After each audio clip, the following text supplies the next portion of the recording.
Oh, welcome back to part 3 of our LLBean pipe restoration, or I guess it's not really a restoration because we're just cleaning it. So our LLBean pipe cleaning. We are now on part 3, and as you saw in the last video, I had gotten to the point of waxing the stummel, and I'm just going to leave the wax sit on that and dry a bit before we buff it out. So I'm going to set that aside, and for the remainder of this video I'm going to focus on the stem. Now, like the rest of the pipe, the stem is actually in very good condition. So this is mostly just going to be a cleaning of the stem, a little bit of abrasive cleaning on the outside just to get a bit of oxidation off. I'm not even really sure if that is oxidation, but you just clean it up a bit. I'm not going to sand out the chatter marks or anything like that. Again, I'm just trying to get this clean, and I want to keep it in as original condition as I can. So let's pull out the tube and the pipe cleaner that we talked about last time. Again, this being a tapered pipe cleaner just didn't work very well, so we're going to replace that when we put it back together. Now this tube has obviously got some tar buildup on it, and the inside of it is a bit gunked up. So to clean that, what I'm going to do is I'm going to, it's bendable, got to be careful with that. I'm going to take a small tube that will not quite hold the tube. It's going to stick out a bit, which is not critical, it's just the tube I have. And I'm going to fill that with ethanol. This is again the Everclear alcohol. I'll do this over here so I don't get a big splotch on my towel when I miss. Oh, and I did miss. Alright. And we're just going to soak that for a while I work on the stem. In a few minutes I hopefully will remember to invert it so that we get a good soak on both ends of the tube. Alright, so for the stem itself, I'm going to clean the inside first and then we'll deal with the outside. One thing I want to, well, two things I want to point out. One is it has this tri-lobed opening here, so we're going to have to be careful as we clean it to make sure we're getting pipe cleaners in there and moving into each of those lobes. And I don't know how far that extends, which is, I'm not going to be able to see very much here, but yeah, I can't see anything at all. I don't know how far that extends, so it's just something to keep in mind as we're cleaning this. The other thing is this, the hole here, the air hole, is terrible. I think you can see that pretty well. It's, first off, it's off center, so it's further away from this corner than from this corner, and also it's just very narrow. It's also asymmetric. It looks almost like they just drilled it and then wiggled this back and forth to widen it out a bit. So this is really a lousy air hole, and I think I'm going to have to wind up widening this out, and that'll be done with some needle files. Just shape it a bit better to get better airflow. But again, I want to keep this as original as I can, and then smoke it a few times, see what I think, and then make those modifications. But I just wanted to point that out, so you know that's something to look for when you're looking at pipes. This air hole should not look like this. In fact, I can probably show you. Here's this is 7LE that I was smoking earlier, and you can see the difference. You've got a nice slot. It's well centered. And just even across the whole thing. So comparatively, this is just not a very good version of what an air hole should look like. Okay, we're going to clean this very similar to the way we clean the shank.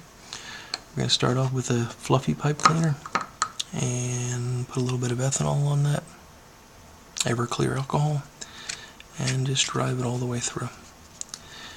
And boy, you can see that's just really not very bad off. It needed to be cleaned, but I've seen much worse.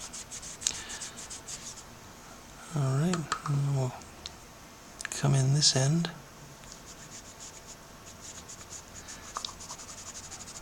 Work in each of those lobes.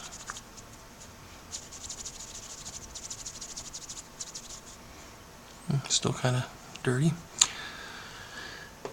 And now I'll switch to a bristly pipe cleaner and do the same thing.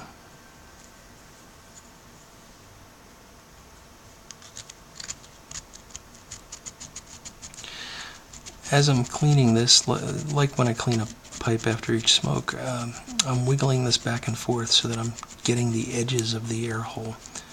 Although there's not much to wiggle here because of the way the air hole is cut. But you can see, actually it's a nice example, you can see there's very little dirt here, but on the sides they've picked up quite a bit. And we'll just drive that all the way through, pull it back out again, and we'll turn it around and do the same thing with the wider end down here.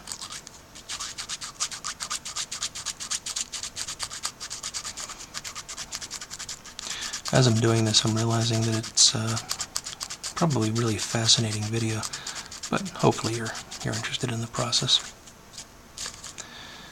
Okay, so now I'm going to start with a series of non-bristled pipe cleaners, and I'm just going to be running these through and hopefully getting them to the point where they come out clean.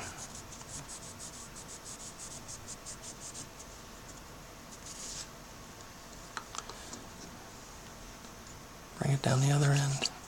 I'm always doing the same thing. I'm starting the narrow end at the air hole, then flipping it around and using the wider end to clean out the tenon.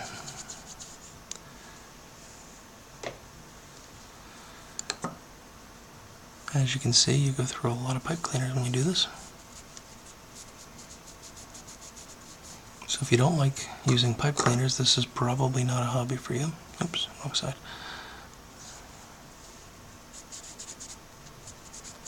I usually order tobacco about once a month, and when I do that I always order several bags of pipe cleaners because I'm using them every day to clean my own pipes and also in this refurbishment process. Just going to dry off the exterior here. Okay, and now we're going to go in with a clean pipe cleaner, and as you can see it's coming out clean. And we'll wiggle it around in there, and yep, perfect. So the inside of this is now clean, and because of the use of the alcohol it's also sterile. So you have no qualms about this having been previously smoked. You now basically have a sterile tube of vulcanite to draw through. Okay, good. So next I'm going to take a paper towel, or one of these, the shop towels again, and I just got it a little bit damp with some of the alcohol. I'm just going to clean off the outside of this tenon. Yeah, not too bad.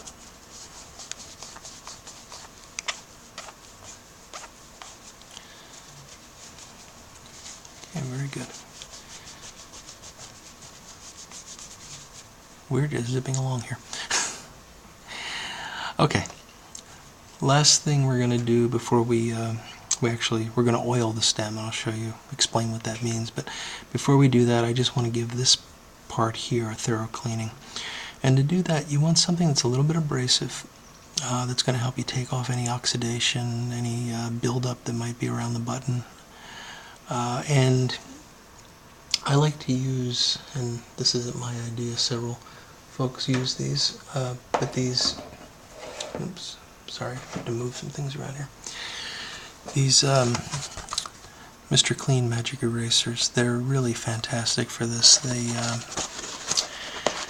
They just have just enough abrasive to them to clean things up, and they're not harsh. You know, it's not like using something like a Scotch-Brite pad. And I'm going to, pardon me, I have to look for a scissor.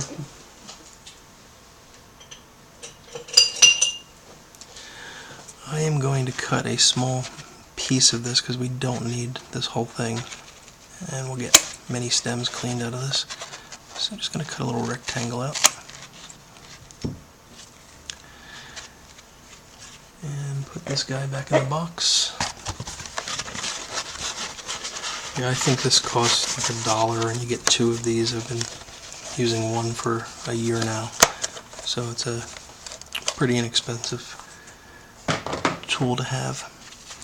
Alright, and for lubrication, essentially, more than anything, I'm going to just wet this with some tap water.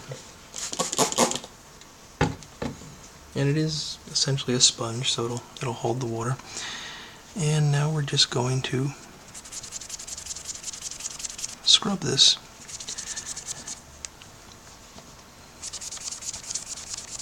Now, if this was in really bad shape, I'd probably be suggesting that we use some sandpaper and start at I don't know, maybe a grit around 300 and work our way down to some very fine sandpaper that is automotive grade. So I think I've got up to 3,000, and it's finer and finer grits. So when you're sanding plastics at those grits, you're essentially polishing them.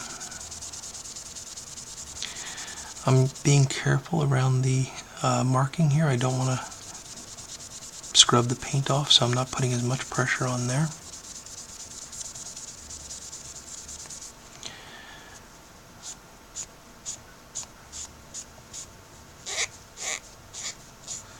One place that I'm always really careful about, especially on estate pipes, is this area right behind the button, because you do tend to get a buildup there, and well, you're going to put it in your mouth. So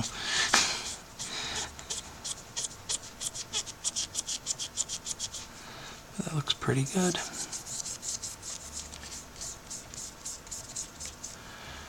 Okay, and now we'll get a clean shop rag and just dry that, wipe off any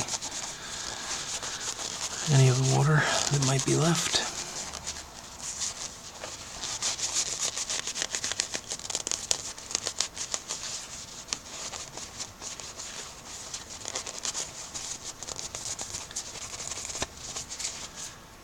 And there we have it. A little bit of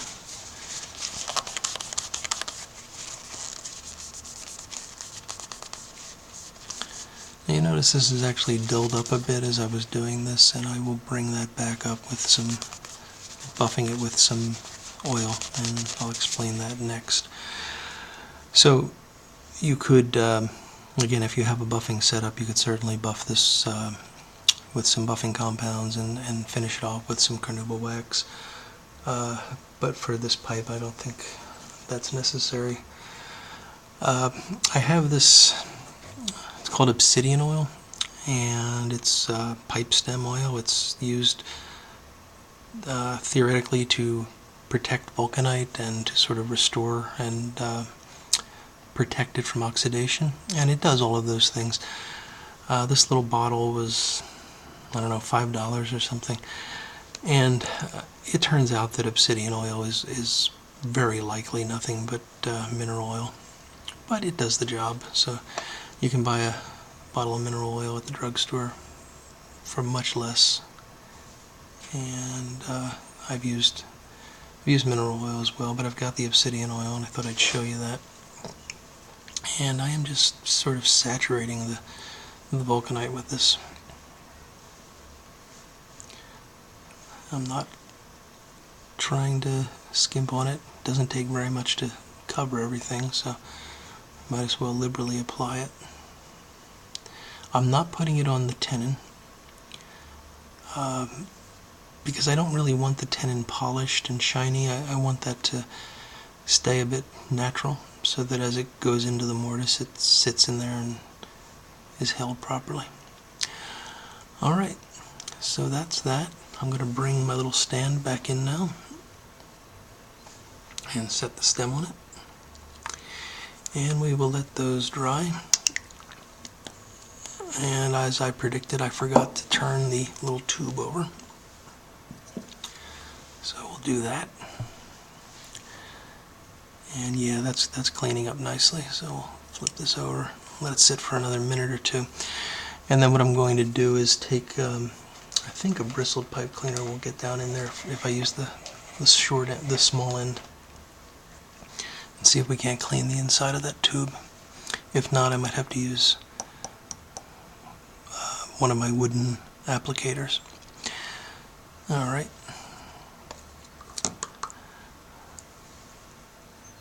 So let's see, can we get down in there?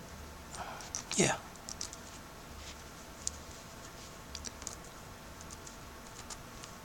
great. And you can see that's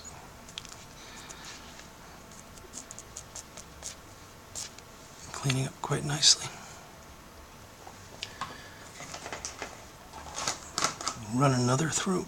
And I should say that as I'm doing this, the ethanol that I'm using is always clean, so I never dip back into that little beaker that I have. I don't want to contaminate that with any of the stuff that I'm cleaning out here. I've never cleaned one of these tubes before, so you're watching me figure this out. But just scrub out the inside. That seems to have worked well. This is fairly clean. I'm going to go with a non-bristle through once just to see if I'm picking up any dirt. Nope, looks good. Perfect. Alright, last thing then, I'll just I will have to put the shop towel somewhere else so that I don't keep showing you my arm. I'm just going to take a little bit of ethanol on a piece of shop towel and clean the outside. And you could use something a bit abrasive here, I guess, but everything's cleaning up nicely, so I don't see a need to really scrub it. Alright, there we go. I'm going to call that done. That is pretty clean. This is actually not a very robust piece. The metal's fairly soft and it's easy to bend, so you have to really be careful putting this in and out. But it's in reasonable enough shape. I don't think there's any need to worry about it. The opening is a bit more narrow at one end. I don't know if that's intentional or not. Well, anyway, that's that. So we've got that done. We've got our stummel waxed and our stem is oiled, and we are pretty much ready to put everything back together. So I'll do that in the next video, which will be the last in this series. So I'll see you then. Please feel free to comment if you'd like to add anything to this. Thank you.